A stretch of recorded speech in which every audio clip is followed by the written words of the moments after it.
Mi hijo me habló sin mirarme a los ojos. A partir de ahora, mamá, el banco va a transferir tu jubilación directamente a mi cuenta, dijo mientras revisaba su teléfono. No necesitas dinero, solo un rincón para morir. La cuchara que tenía en la mano cayó al suelo.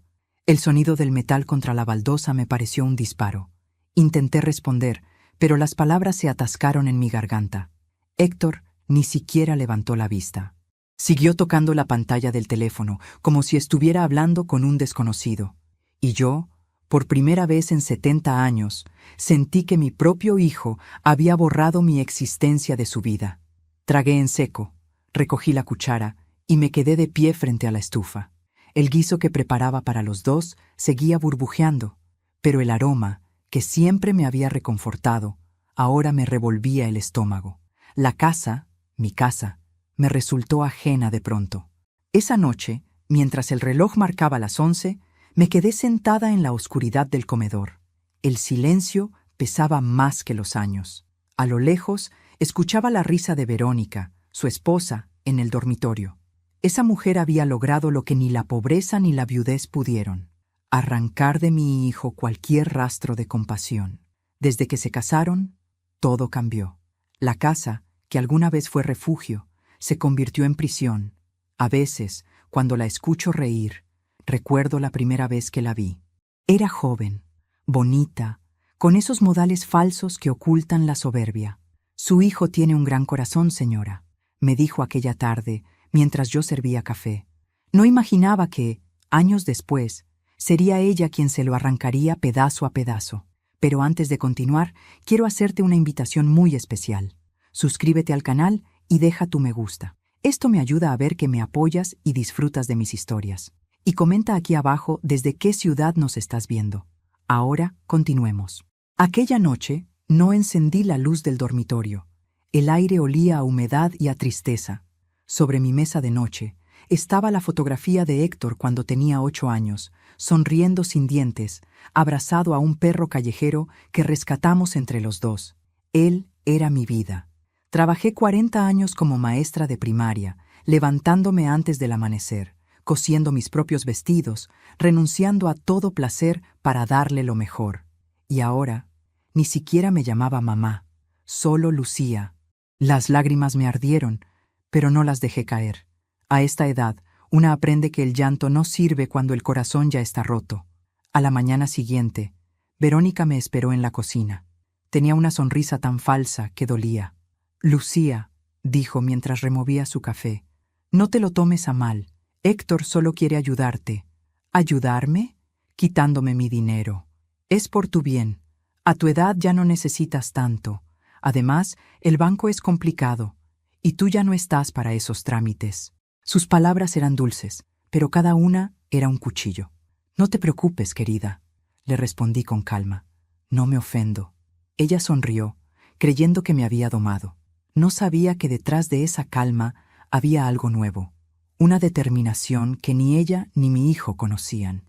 Durante el día, fingí normalidad. Hice mi cama, barrí, cociné. Pero mientras lavaba los platos, una idea empezó a tomar forma en mi mente. Pequeña, sutil, peligrosa. No iba a gritar ni a llorar. No iba a pedir nada. Simplemente iba a hacer algo que ellos nunca esperarían de mí. Fui hasta mi cuarto y abrí el viejo armario. En el fondo, entre sábanas dobladas y un mantel de encaje, había una caja de lata. Dentro guardaba cosas que nadie recordaba: cartas, fotos, monedas antiguas y un frasco pequeño de vidrio con un líquido transparente. Lo había conservado por costumbre, sin motivo. Era un frasco de cloro concentrado, de los tiempos en que limpiaba la escuela donde trabajaba. Lo saqué. Lo observé contra la luz. No tenía un propósito aún, pero sabía que esa noche lo tendría. Cuando cayó la tarde, preparé la cena como siempre: arroz, carne estofada y pan recién hecho. Héctor llegó del trabajo con el mismo gesto distante de los últimos meses. «¿Ya hiciste los trámites del banco?», preguntó sin siquiera saludar. «Sí», mentí. «Ya lo hice». «Perfecto», dijo, sirviéndose una copa de vino. «Verónica y yo hablaremos con el gerente mañana». Yo asentí sin decir nada. Durante la cena no hubo conversación. Solo el sonido de los cubiertos y la televisión al fondo. Cuando terminaron, se fueron a dormir. Yo me quedé recogiendo los platos y limpiando la mesa. A medianoche me levanté. El reloj marcaba las 12. El silencio era tan profundo que podía oír mi respiración. Fui a la cocina, abrí el refrigerador y me quedé mirando su interior iluminado. Dentro, sobre la bandeja del medio, puse un plato cubierto con papel aluminio. Encima, el postre favorito de Héctor, flan casero, y junto a él, una jarra con agua.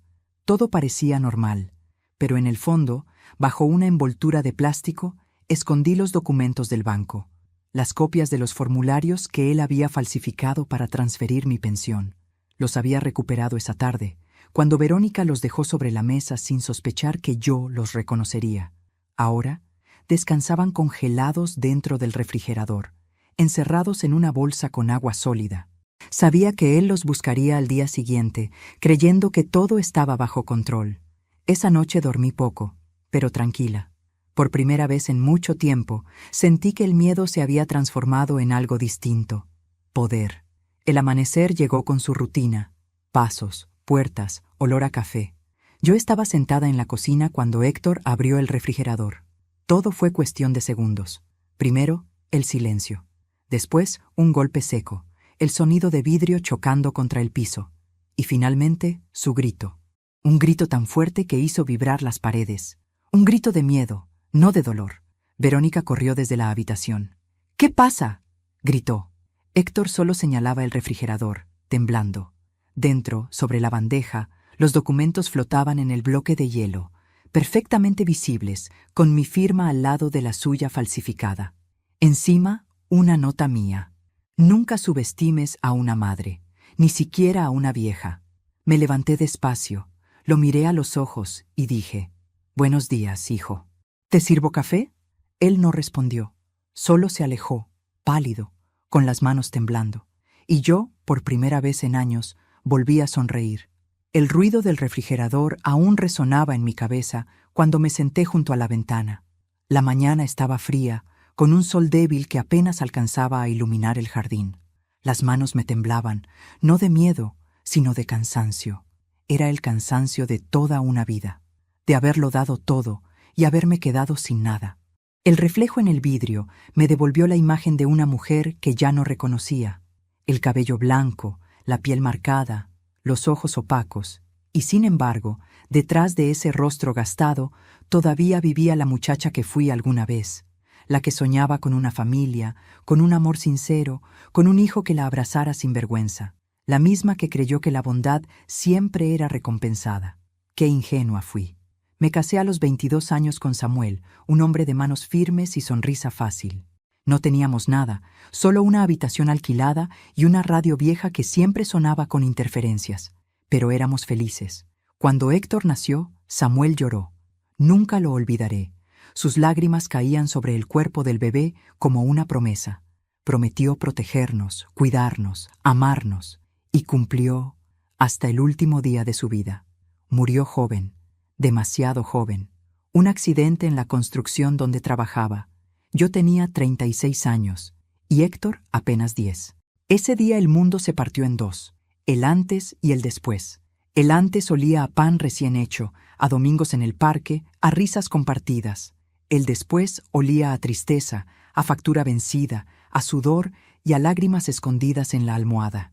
Trabajé sin descanso, mañanas en la escuela, tardes cosiendo ropa ajena, noches dando clases particulares. Héctor era mi motivo. Cada vez que lo veía dormir, sentía que valía la pena. Decía que algún día me compraría una casa con jardín, para que no vivas en el ruido del mundo, mamá. Y yo le creí. Fui madre y padre, maestra y enfermera, guía y sombra. No hubo cumpleaños sin torta, ni invierno sin abrigo. A veces me privaba de comer para que él tuviera leche y pan. Recuerdo una noche en que se me rompieron los zapatos y fui al trabajo descalza hasta la puerta de la escuela, para no ensuciar los pisos de la directora.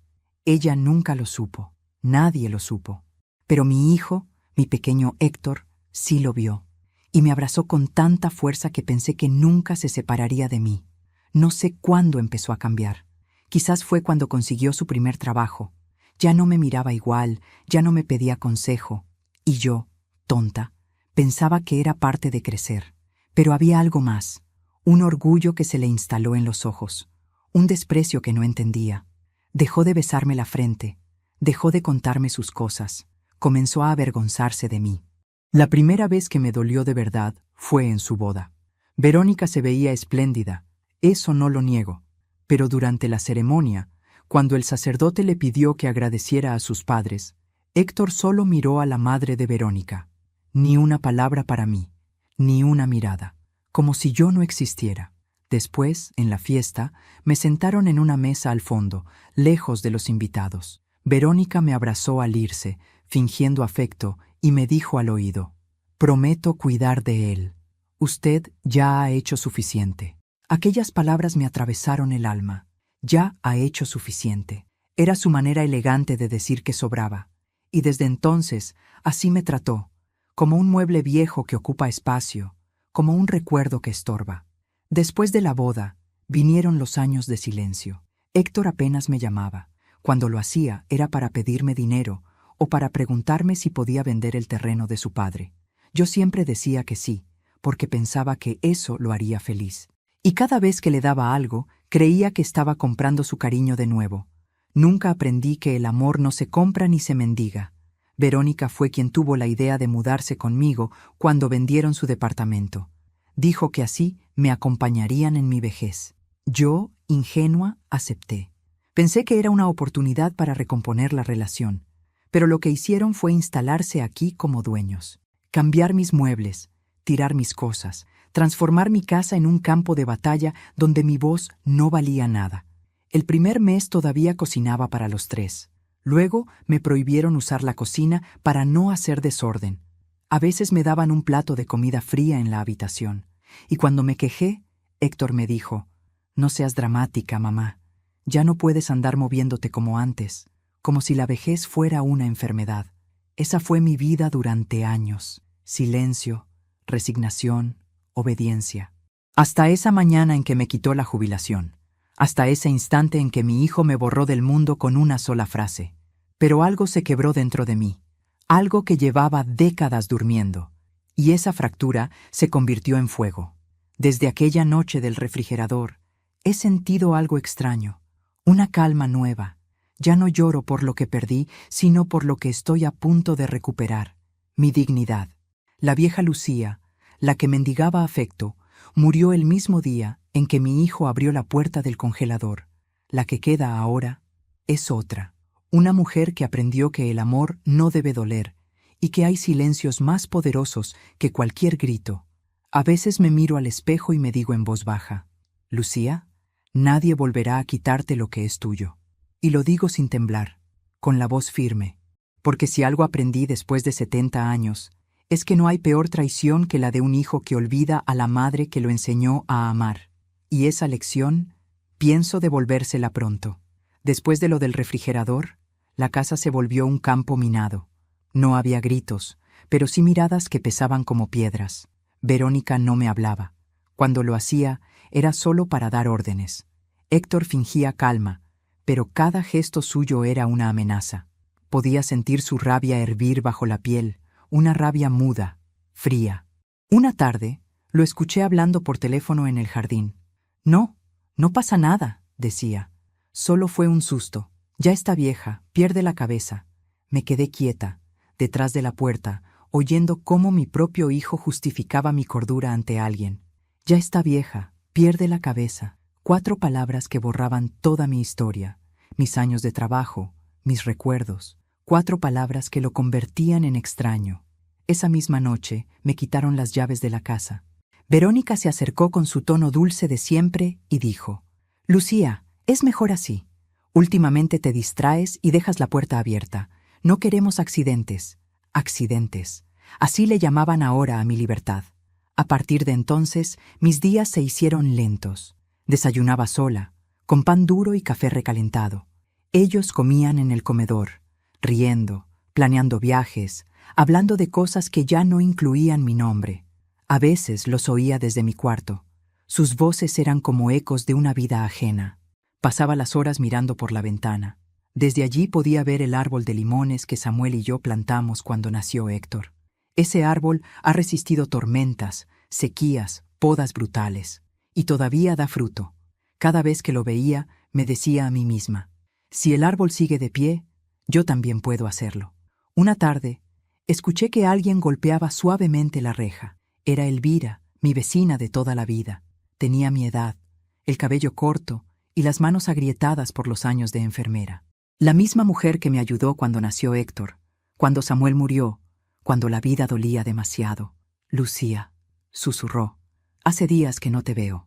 ¿Estás bien? No puedo hablar mucho, le dije, mirando hacia atrás.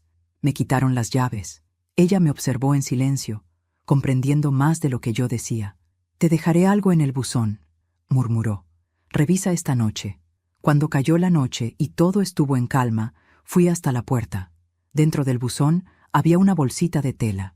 Adentro, un pequeño celular viejo, de esos con linterna, y un papelito que decía, por si necesitas ayuda. Me llevé el teléfono al pecho, temblando. No recordaba la última vez que alguien había hecho algo tan simple y tan humano por mí. Los días siguientes fingí obediencia. Respondía con una sonrisa a todo. Sí, Verónica, tomaré mis pastillas. Sí, Héctor, ya apagué la estufa. Me dejé arrastrar por su falsa compasión hasta que bajaron la guardia. La debilidad era mi disfraz. Y detrás de él, mi mente trabajaba sin descanso. Empecé a usar el teléfono de Elvira solo por las noches. Nos comunicábamos con mensajes breves. ¿Estás bien?, escribía ella. Sí, todo bajo control, respondía yo. Hasta que una noche le pedí algo que me costó escribir. Necesito un favor, Elvira. Algo importante. Ella tardó en responder, pero lo hizo. Lo que sea, amiga, solo dime. A la mañana siguiente, fingí sentirme mal. Me toqué la cabeza, caminé lento, dije que tenía mareos. Verónica, harta, llamó a Héctor. Tu madre no puede seguir así, le dijo. Si se desmaya o se cae, será nuestra culpa. Entonces que no salga del cuarto, respondió él. Que descanse. Y así lo hicieron. Me encerraron. Cerraron la puerta con llave, dejándome solo un vaso de agua y una bandeja de comida. Por tu bien, dijeron. No sabían que me hacían un favor. Esa habitación se convirtió en mi santuario. Allí, donde creían tenerme prisionera, comencé a construir mi libertad. En la pared del armario aún guardaba los ahorros que Samuel me había dejado, monedas de oro y algunos billetes viejos envueltos en papel. Habían dormido allí por más de 30 años, esperando un propósito. Ahora lo tenían. Por las noches usaba el celular para comunicarme con don Ramiro, un viejo amigo de mi esposo. Había sido gerente del banco donde depositaba mi pensión. Lucía, pensé que estabas retirada, me dijo sorprendido. Lo estoy, Ramiro, pero necesito tu ayuda. Es sobre mi hijo. ¿Qué ocurre? Solo diré que necesito cambiar la titularidad de mi cuenta. En silencio. Eso no es sencillo. Nada lo es, Ramiro, pero sabes que siempre fui una mujer de palabra. Él suspiró al otro lado de la línea. Está bien, Lucía, lo haré, pero ten cuidado. No te preocupes, nadie sospechará nada. Así, noche tras noche, empecé a recuperar lo que era mío. Mientras ellos dormían, yo tejía mi justicia con paciencia. Elvira me traía pequeñas cosas, un sobre, un documento, un sello bancario. Cada pieza encajaba como un hilo invisible. Cada paso me acercaba más a la verdad y a la revancha. Durante el día, escuchaba a Verónica riendo, hablando por teléfono, planificando viajes. Una vez la oí decir, en cuanto vendamos esta casa, nos vamos de aquí. Yo, desde el cuarto, apreté los dientes. Sabía que su ambición sería su ruina. El encierro duró 3 semanas. Al final, Héctor entró una mañana con gesto compasivo. ¿Cómo te sientes, mamá?, preguntó. Mejor, hijo, le dije con voz débil. Muy mejor. Me miró con una mezcla de alivio y lástima. Eso es bueno.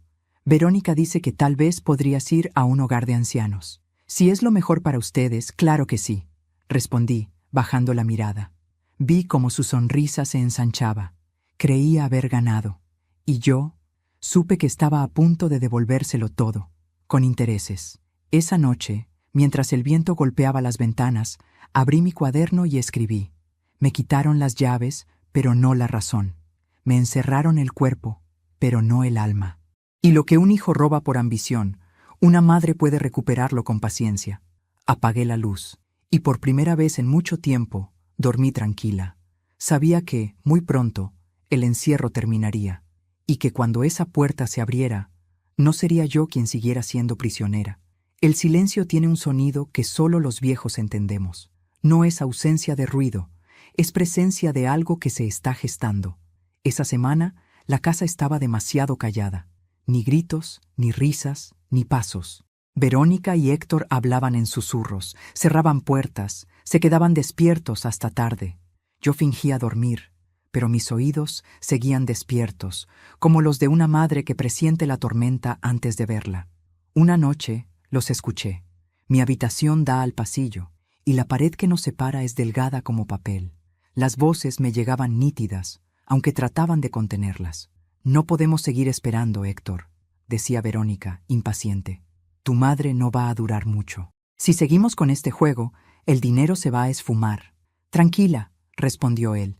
«En cuanto firme los papeles de venta, todo será nuestro. ¿Y si no quiere firmar? Lo hará. Confía en mí». Hubo un silencio breve, seguido de algo peor, una carcajada.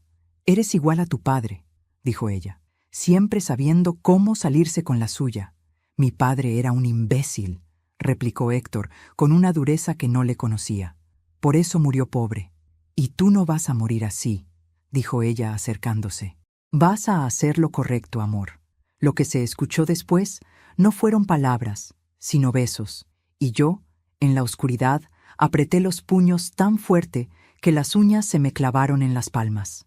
Mi hijo, mi propio hijo, planeando vender mi casa, mi refugio, el último rincón donde Samuel y yo compartimos amor. Todo, mientras dormía a metros de mí, y todavía tenía el descaro de llamarme mamá. Al día siguiente me levanté temprano. Preparé café como si nada. Cuando Verónica entró a la cocina, me sonrió con esa sonrisa vacía que usa para disimular su veneno. «¿Dormiste bien, Lucía?» «Sí, querida», respondí con calma. «Soñé con mi esposo».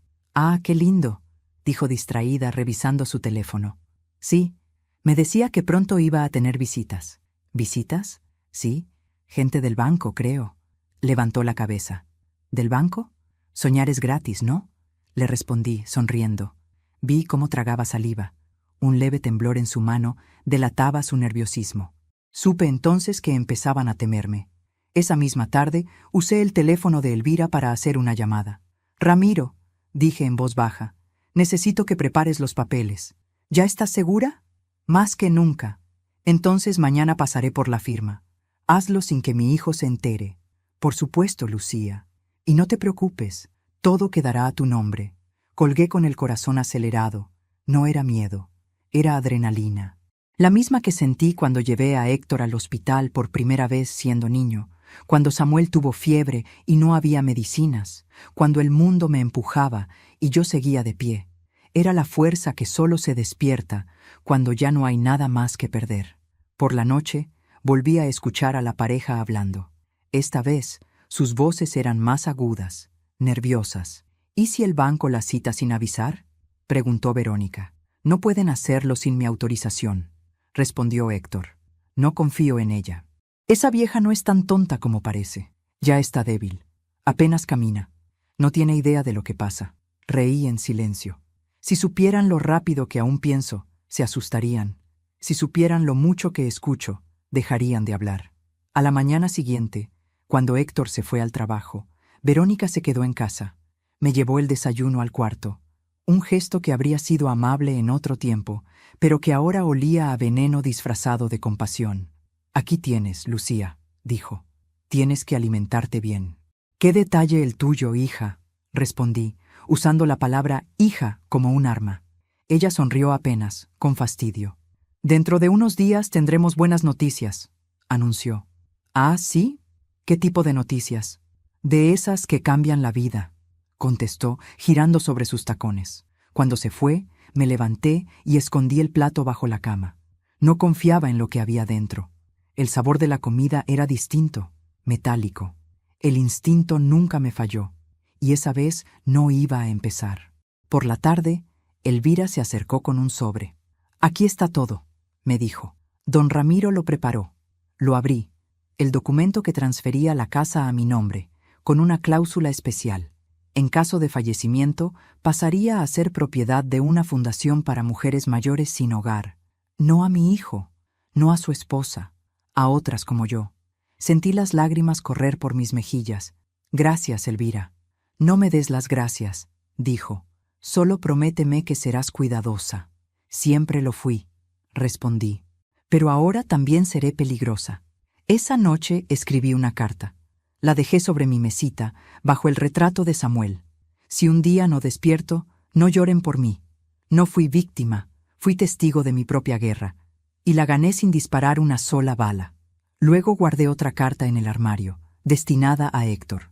En ella le explicaba que ya sabía todo, que si algún día encontraba esa nota, sería porque lo había perdido todo, exactamente como me perdió a mí. Cuando Héctor regresó a casa, algo en su rostro había cambiado. Demasiada calma, esa clase de calma que precede a la violencia. «Mamá», dijo con voz suave, «mañana vendrán del banco». «Ah, sí, qué sorpresa. Solo necesitamos tu firma. Nada más». «Claro, hijo. Firmaré lo que quieras». Sus ojos se iluminaron, creyendo que por fin me había rendido. Me tomó de la mano, fingiendo ternura. Sabía que ibas a entender. Yo le devolví la sonrisa. «Sí, hijo, lo entiendo todo». Cuando se fue a dormir, me quedé sola en la cocina, mirando la penumbra. El sonido del refrigerador llenaba el silencio como un recordatorio. Pensé en Samuel, en cómo él siempre decía: «Hay batallas que solo se ganan cuando el enemigo cree que ya venció». Esa frase me acompañó hasta el amanecer, y cuando el sol empezó a colarse por la ventana, supe que había llegado el momento de poner mi plan en marcha. Antes de dormir, recé en voz baja. No pedí justicia, ni venganza. Solo pedí lucidez. Porque en la vida, a veces el castigo más grande no es la muerte, sino el remordimiento. Y esa sería mi herencia para mi hijo. El día amaneció con una calma que me dio miedo. El cielo estaba limpio, el aire quieto, y la casa parecía contener la respiración. Héctor había salido temprano al banco, acompañado de Verónica. Dejaron sobre la mesa una carpeta de documentos, la misma que, según ellos, pondría todo en orden. Me senté frente a esa carpeta durante horas, sin tocarla. Solo la miraba, como si mirarla fuera suficiente para entender su veneno. Sabía lo que contenía: la venta de mi casa, la cesión de mi cuenta y el cierre definitivo de mi independencia. Era su golpe final. Y lo mejor de todo era que ellos creían que yo iba a dárselo con mis propias manos. Cuando volvieron, la tarde ya se había teñido de naranja. Verónica traía ese perfume caro que siempre me da náuseas, y Héctor caminaba con la arrogancia de quien cree que ha ganado. «Mamá», dijo él, con una sonrisa que me resultó extraña, «hoy es un día importante». «¿Ah, sí?» «Sí. Vamos a terminar con los trámites. Ya no tendrás que preocuparte por nada». Verónica se sentó frente a mí y me miró fijamente. «Solo falta tu firma», dijo, empujando la carpeta hacia mí. «Aquí». Me temblaron las manos, pero no de miedo. Era la emoción de una actriz antes del acto final. Tomé el bolígrafo, abrí los papeles y fingí leer sin comprender. «¿Y esto es del banco?», pregunté con voz frágil. «Sí, mamá». «Confía en mí», respondió Héctor, mirándome como si fuera un niño dándome instrucciones. «Claro que confío, hijo. Siempre lo hice». Y firmé. 1, 2, 3 veces, sin protestar. Verónica sonrió, satisfecha, creyendo que mi sumisión era auténtica. «Así me gusta, Lucía. Que coopere. Cooperar. Qué palabra tan peligrosa». Cuando se fueron a celebrar su victoria, a cenar fuera, fui hasta mi habitación. Abrí el cajón del armario y saqué una copia de los documentos verdaderos, los que don Ramiro había preparado días atrás, los que anulaban por completo las firmas que acababa de poner, los que devolvían mi casa, mi cuenta y mi dignidad a donde pertenecían, a mí. Mientras ellos firmaban su propio engaño, yo ya había cerrado el mío. Ramiro lo había hecho todo sin ruido, con la precisión de un hombre que conoce los rincones de la burocracia. «Lucía», me dijo por teléfono, «cuando ellos presenten esos papeles, el sistema mostrará otros. Y créeme, El banco no discute con una maestra que tiene recibos guardados desde 1983. Guardé las copias en una caja metálica, junto a las fotos de Samuel y la libreta de ahorros. Cada firma, cada sello, cada movimiento, era parte de una sinfonía silenciosa que pronto estallaría. Esa noche dormí poco. Escuché cuando llegaron, riendo, chocando copas en la cocina. Desde el pasillo, oí a Verónica decir: «Ya está hecho. Mañana mismo pongo la casa a la venta». «Tranquila», respondió Héctor. «Primero me transfieren el dinero. No quiero errores». «¿Y tu madre?» «Mi madre». Hubo una pausa. «Mi madre ya no tiene nada». Cerré los ojos y me prometí que esa sería la última vez que lo escucharía hablar así. Al amanecer, Elvira vino con paso rápido, disfrazada de repartidora. Llevaba una gorra y una bolsa de pan en la mano. «Aquí tienes lo que pediste», me dijo, entrando en silencio. Dentro de la bolsa había un sobre con sellos notariales. «Documento registrado», decía en tinta azul. «¿Todo listo?», preguntó ella. «Todo». Nos abrazamos sin decir más. Dos mujeres viejas, cansadas, pero vivas. Elvira se fue por la puerta trasera, justo cuando escuché la cerradura principal girar. Héctor había regresado. «Mamá», dijo entrando, «hoy vendrá el agente inmobiliario». «¿Para qué?» «Para tasar la casa». «Ah, qué bien. Así sabrán cuánto vale lo que fue mi vida», respondí, sirviéndome café. Me miró con una mezcla de irritación y desprecio. «No empieces, mamá. No lo arruines». «Yo nunca arruino nada, hijo. Solo observo». Esa tarde, el agente recorrió la casa, tomando fotos, midiendo, haciendo preguntas. Yo lo seguía en silencio, mirando cómo sus dedos tocaban las paredes que Samuel había pintado con sus manos, el marco donde aún se veía su letra, los escalones donde Héctor dio sus primeros pasos. Era como si un extraño diseccionara mis recuerdos. Cuando terminaron, Verónica firmó unos papeles y salió a la puerta a despedirlo. Héctor se quedó atrás, revisando los documentos. «¿Estás contento, hijo?», le pregunté. «Por supuesto. Esto nos dará una vida mejor. ¿A ti o a nosotros?» «A todos», dijo, sin levantar la vista. «¿Y dónde viviré yo?» «En el hogar de ancianos que vimos el otro día». «Ah, claro. Ese con rejas en las ventanas. Muy acogedor». Su silencio fue mi respuesta. Lo miré fijamente. No había amor en su rostro, solo una máscara de ambición. Y detrás de esa máscara, una sombra que no reconocía. Cuando cayó la noche, me encerré en mi cuarto. Saqué una libreta y escribí una sola frase. «El poder no lo tiene quien manda, sino quien sabe esperar». Luego encendí la radio. Una canción vieja, la favorita de Samuel, llenó la habitación. Por un momento me sentí en paz, casi feliz. Pero antes de dormir, me prometí algo. Cuando todo terminara, cuando el teatro se derrumbara, no levantaría la voz. No haría falta. Mi silencio sería más fuerte que cualquier grito. Antes de continuar, dime aquí en los comentarios qué te está pareciendo esta historia hasta ahora y qué harías tú en su lugar. No te vayas del video, porque lo que viene a continuación te pondrá la piel de gallina. A la mañana siguiente, Héctor recibió la llamada que lo cambiaría todo. «¿Cómo que los documentos no son válidos?», gritó. «Eso es imposible». Yo, desde el corredor, fingí sorpresa. «¿Pasa algo, hijo?». Él me miró con una mezcla de furia y desconcierto. «El banco dice que las escrituras están a tu nombre y que no puedo hacer ningún trámite sin tu autorización». «Ah, qué raro. Tal vez hubo un error», dije sirviendo café. «¿Qué hiciste, mamá?». «Nada, hijo. Solo firmé lo que me diste». «¿No era eso lo que querías?». Verónica entró corriendo, desesperada. «Héctor, el agente inmobiliario llamó. Dijo que la venta se congeló». «¿Qué?». «El sistema dice que la propiedad está registrada como bien protegido por una fundación». El rostro de mi hijo se desfiguró. Las venas del cuello se le marcaron como ramas secas. Golpeó la mesa, tiró los papeles, gritó mi nombre. Yo solo lo observé en silencio, con el corazón en calma. La máscara ya cayó, pensé. Esa tarde, mientras ellos discutían y el teléfono no dejaba de sonar, me senté junto a la ventana, con mi taza de té caliente. El sol entraba por el cristal, tibio, casi amable, y por primera vez en años sentí que esa casa me pertenecía otra vez. La mañana siguiente empezó con gritos que se mezclaban con el sonido del teléfono, el portazo de las habitaciones y los pasos furiosos de Héctor atravesando la casa como un animal herido. Yo estaba en la cocina, removiendo lentamente mi café, cuando lo vi entrar con los ojos desorbitados. «¿Qué hiciste, mamá?», vociferó. «¿Qué demonios hiciste? ¿Qué ocurre, hijo? No te hagas la inocente. El banco bloqueó mis cuentas. No puedo acceder al dinero». Levanté la vista. Tranquila. «Qué raro, Héctor. Quizás el banco sospechó algo. Tú los llamaste. Tú moviste los papeles. Yo no sé nada de esas cosas, hijo. Ya te dije que estoy vieja y no entiendo de trámites». Sus manos temblaban. Estaba rojo, fuera de sí.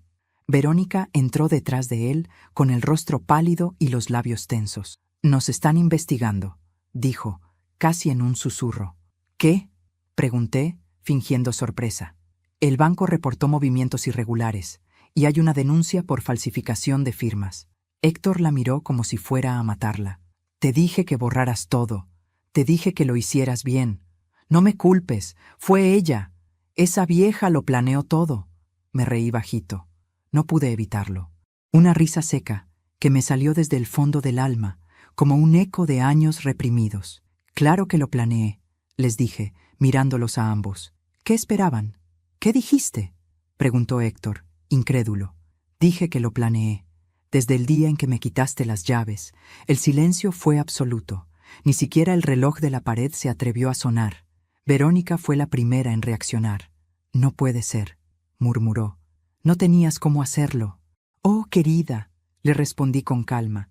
«Cuando una mujer pasa 70 años resolviendo sola la vida, aprende a hacer muchas cosas». Héctor me dio un paso al frente. «Nos arruinaste, nos dejaste sin nada». «No, yo no los arruiné. Ustedes lo hicieron solitos. Tú no entiendes. Era por tu bien». «¿Mi bien?», reí otra vez más fuerte. «Mi bien no está en el dinero, hijo. Está en no tener que mirar a mi hijo y sentir vergüenza». Sus ojos se llenaron de ira. Por un instante creí que iba a golpearme. Verónica lo tomó del brazo, nerviosa.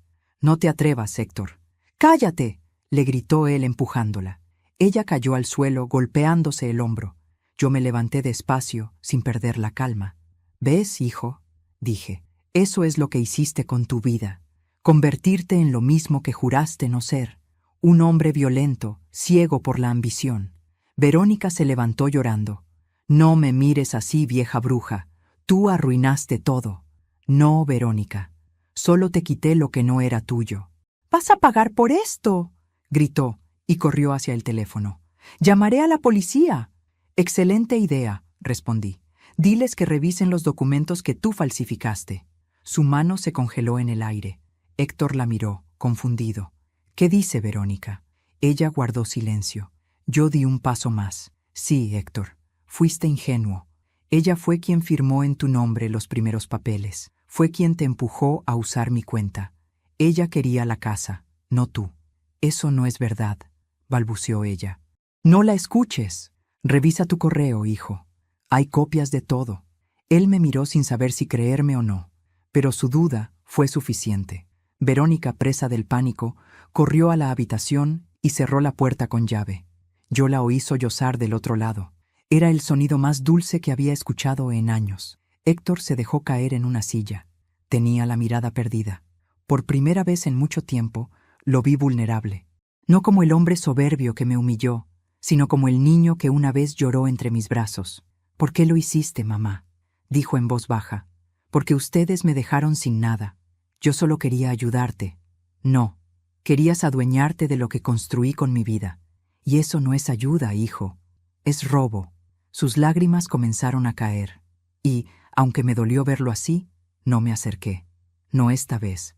Era su turno de entender lo que es estar solo. A las pocas horas, la policía llegó. Vecinos curiosos, sirenas, preguntas. Verónica intentó culparme, pero los documentos hablaban por sí solos. Las firmas falsas, las transferencias, las llamadas grabadas. Todo estaba allí, perfectamente ordenado. Ellos habían cavado su propia tumba legal. Los agentes se llevaron a Verónica primero. Ella gritaba, lloraba, maldecía. Héctor intentó detenerlos, pero uno de los oficiales le dijo: «Usted también debe acompañarnos. Hay denuncias a su nombre». Él me miró antes de salir. Una mirada que no olvidaré. Ni de odio, ni de amor, solo de vacío, como si de repente hubiera comprendido lo que perdió. Cuando la casa quedó en silencio, me senté otra vez frente al refrigerador. Abrí la puerta. Dentro seguía el bloque de hielo que usé aquella noche, ya casi derretido, pero aún guardando en su interior un trozo de papel con las primeras pruebas que encontré. Lo saqué, lo puse sobre la mesa y lo observé derrumbarse lentamente, gota a gota. Era como ver cómo el pasado se derretía frente a mí. Tomé el teléfono y llamé a Elvira. «Ya está hecho», le dije. «¿Estás bien?» «Sí, más de lo que estuve en años». Ella guardó silencio y luego preguntó, «¿Y ahora qué harás?» «Vivir, Elvira. Solo vivir. Te lo mereces». Colgué y me quedé mirando por la ventana. El árbol de limones seguía en pie. Flores nuevas, brotes frescos. El mismo árbol que plantamos cuando Héctor nació. Me pareció un símbolo cruel y hermoso a la vez. La vida sigue, aunque las raíces estén heridas. Antes de irme a dormir, me miré en el espejo. Por primera vez en mucho tiempo me reconocí. No la mujer débil ni la madre olvidada, sino una mujer que sobrevivió a todo y que, sin derramar una gota de sangre, logró justicia. Escribí una última frase en mi cuaderno. Al final, no grité para que me oyeran. Guardé silencio, y ese silencio fue mi venganza. Apagué la luz y dormí profundamente, como quien, al fin, puede cerrar los ojos sin miedo. Han pasado 3 semanas desde aquella mañana. 3 semanas desde que la policía se llevó a Héctor y a Verónica, desde que los gritos llenaron la casa y el vecindario entero se enteró de mi historia. Desde entonces, la casa volvió a ser mía. Pero no era la misma. El silencio que antes me dolía, ahora me protegía. Era mi escudo, mi paz, mi forma de respirar sin miedo. Cada día me levantaba temprano, preparaba mi café y abría las ventanas para dejar entrar el sol. Las cortinas volvían a moverse con libertad. Los cuadros, antes guardados, regresaron a sus lugares, y el aroma de jazmín volvió a llenar los rincones. Era como si Samuel me acompañara de nuevo, caminando por los pasillos, sonriendo en cada rayo de luz. A veces me sentaba en el porche, a mirar el árbol de limones. El viento movía sus ramas con una dulzura que me hacía llorar, llorar sin rabia, solo con alivio. Por primera vez en muchos años, mi vida me pertenecía. Una tarde, Elvira llegó con una expresión que no supe descifrar. Tenía los ojos húmedos y el paso lento. «Lucía», dijo, dejando el bolso sobre la mesa. Héctor salió. ¿De la cárcel? Sí. Firmó un acuerdo con el juez. Verónica se declaró culpable. Lo exoneraron parcialmente. Asentí sin emoción. No sentí odio ni alegría, solo un vacío sereno. ¿Sabes dónde está?, pregunté. Dijeron que venía hacia aquí. Supe en ese instante que el destino no había terminado conmigo. Anochecía cuando escuché el golpe suave en la puerta. No fue un llamado arrogante ni impaciente. Fue tímido, casi temeroso. Abrí. Ahí estaba, mi hijo, más delgado, con el rostro marcado por la culpa y la vergüenza. Llevaba una mochila vieja al hombro y los ojos hundidos. «Mamá», susurró. No dije nada, solo me quedé mirándolo. Por un momento vi al niño que alguna vez fue, al que se escondía detrás de mi falda cuando tenía miedo, al que dormía abrazado a mi brazo. Él bajó la cabeza. «No vengo a pedirte nada», dijo. «Solo quería verte». «¿Y eso qué cambia?», pregunté. «Nada», admitió, «pero necesitaba hacerlo».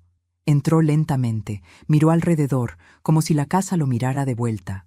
Tocó el respaldo de una silla, el borde de la mesa, la estufa. «Todo está igual», dijo. «Sí, lo que cambia no siempre se ve». Se sentó frente a mí y durante un rato no hablamos. El silencio entre nosotros pesaba más que cualquier palabra. Al fin, él lo rompió. «Tenías razón». «¿Sobre qué?» «Sobre Verónica. Sobre todo. Ella me usó, mamá. No lo hizo sola. Tú se lo permitiste». Él asintió tragando saliva. «Lo sé. Fui un cobarde. Quise tenerlo todo, y perdí lo único que importaba». «¿Y qué era eso?», pregunté. «Tú». Por primera vez en años, mis ojos se llenaron de lágrimas, pero no por tristeza. Era el peso de escuchar lo que creí que jamás oiría. Héctor se inclinó hacia mí y me tomó la mano. Su piel estaba fría. «Perdóname, mamá». No puedo deshacer lo que hice. No, no puedes, le respondí, pero puedes aprender a vivir con ello. Él me miró, y en sus ojos vi algo que no había visto nunca: sinceridad. La misma sinceridad que Samuel tenía cuando cometía un error y venía a disculparse. Por un instante sentí una chispa de ternura, pero duró poco. El daño seguía allí, profundo, irreparable. ¿Dónde vas a quedarte?, pregunté. No lo sé, respondió. Solo quería verte. ¿Y ahora? Ahora me iré. No quiero ser una carga para ti otra vez. Ya lo fuiste una vez, hijo. No lo vuelvas a hacer. Él bajó la cabeza. Lo sé, pero si algún día quieres verme... Héctor, lo interrumpí. Un hijo puede perderlo todo: el dinero, el trabajo, incluso el amor. Pero cuando pierde el respeto de su madre, no hay regreso. Él asintió, conteniendo las lágrimas. Se levantó despacio y caminó hacia la puerta. Antes de salir, se volvió. Gracias por seguir viva, susurró. No merecía que lo hicieras. Y se fue. Esa noche, me quedé en el porche, mirando las estrellas. El viento movía las ramas del árbol, y en ese sonido encontré consuelo. Elvira vino más tarde, con una manta sobre los hombros. ¿Te dijo algo? Sí, respondí sin mirarla. Que me daba las gracias por seguir viva. ¿Y qué le dijiste? Nada. A veces, el silencio es la única respuesta posible. Nos quedamos así, las dos, en silencio, hasta que ella murmuró: ¿Lo perdonaste, Lucía?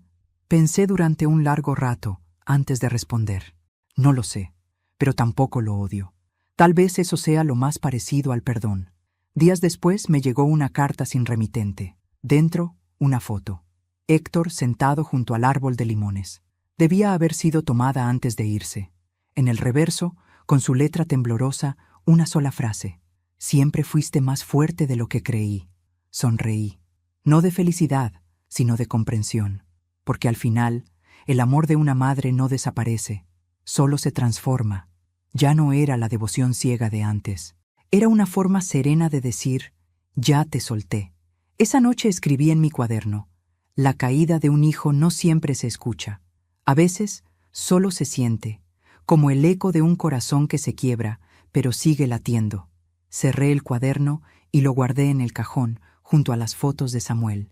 El pasado estaba completo, la herida cerrada, y aunque no sabía si Héctor volvería algún día, supe que yo ya no lo esperaría. El invierno llegó temprano aquel año. Las mañanas eran más frías, los amaneceres más grises, y el aire traía ese silencio que solo las almas cansadas entienden. Pero por primera vez en mucho tiempo, el frío no me dolía. Era un frío distinto, limpio, como si lavara lo que quedaba del pasado. Han pasado 6 meses desde la última vez que vi a Héctor. No he vuelto a saber de él, ni lo espero. Y, sin embargo, cada mañana, cuando preparo café, miro hacia la ventana con la sensación de que sigue allí afuera, en algún lugar, respirando el mismo aire que yo. No con rencor, solo con distancia. La distancia que se necesita para sanar. Después de todo lo ocurrido, decidí que no quería morir en silencio, ni rodeada de recuerdos vacíos, así que abrí las puertas de mi casa. Literalmente. Un día, Elvira me trajo a una mujer mayor que lloraba en la plaza. Su hijo la había echado de casa. Tenía los ojos llenos de vergüenza. La dejé pasar, le preparé té, y sin pensarlo, le dije: «Puedes quedarte aquí unos días». Después vino otra, y luego otra. Y cuando quise darme cuenta, mi casa, aquella que mi hijo quiso vender, se había convertido en un refugio, un lugar para mujeres olvidadas, para las que la vida trató igual que a mí, con dureza, pero no con derrota. Cada noche las escucho reír, cocinar, cantar viejas canciones. La casa respira vida otra vez, y en cada una de ellas veo un pedacito de mí. Hace poco vino un periodista local. Había escuchado sobre la Casa de las Valientes, como la llaman en el barrio. Me pidió que le contara mi historia. Reí. Le dije que no era una historia de venganza, era una historia de memoria. Le conté que un día mi hijo quiso quitarme todo: mi dinero, mi casa, mi voz, y que, sin saberlo, me devolvió lo que nunca debí perder: mi dignidad. Él escuchó en silencio, tomó notas y antes de irse me preguntó: ¿Lo perdonó, señora Lucía? Sonreí. Perdonar no siempre es abrazar, le dije. A veces, perdonar es poder pronunciar su nombre sin que te tiemble el alma. Cada atardecer salgo al porche a ver el árbol de limones. Sigue ahí, firme, con sus ramas cargadas de fruto. A veces, una de las mujeres del refugio, Rosa, me acompaña. Ella siempre dice: «Este árbol no se muere nunca, Lucía». «No», respondo, «porque está acostumbrado a sobrevivir a las tormentas». Ella sonríe y me toma la mano, y en ese gesto simple encuentro todo lo que necesito. Elvira partió hace un mes. Su salud se apagó despacio, como una vela que ya dio toda su luz. Sus últimas palabras fueron para mí: «No dejes que te olviden, Lucía, que sepan que una mujer mayor también puede cambiar su destino». Le prometí que así sería, y he cumplido. Cada mujer que llega aquí escucha mi historia, no como un relato triste, sino como una advertencia. El amor no debe doler, ni siquiera cuando viene de un hijo. A veces, en las noches más frías, me despierto y creo escuchar pasos en el pasillo. Suelo pensar que es el viento, pero otras veces estoy segura de que es Héctor, no entrando, no pidiendo nada, solo pasando, en silencio, para asegurarse de que estoy bien. Y aunque nunca abro la puerta, sonrío, porque el amor entre una madre y un hijo, aunque esté roto, nunca desaparece del todo. Solo cambia de forma. Hoy cumplí 71 años. Las mujeres del refugio me prepararon una torta. Cantaron, me abrazaron y escribieron una frase en una cartulina: «Gracias por devolvernos la esperanza, Lucía».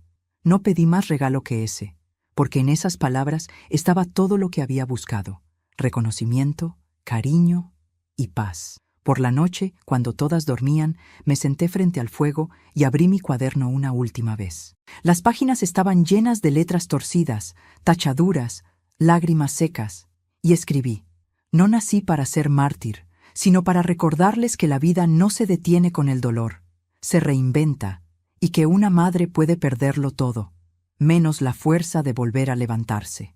Apagué el fuego, me cubrí con una manta y me quedé mirando las llamas que aún chispeaban.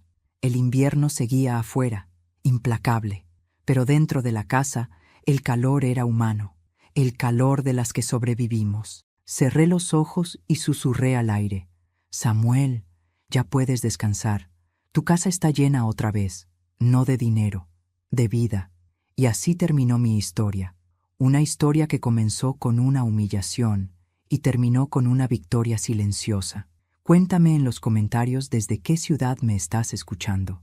Si esta historia te conmovió, dale like y suscríbete al canal para seguir acompañando relatos de mujeres que, como yo, aprendieron que nunca es tarde para recuperar la voz.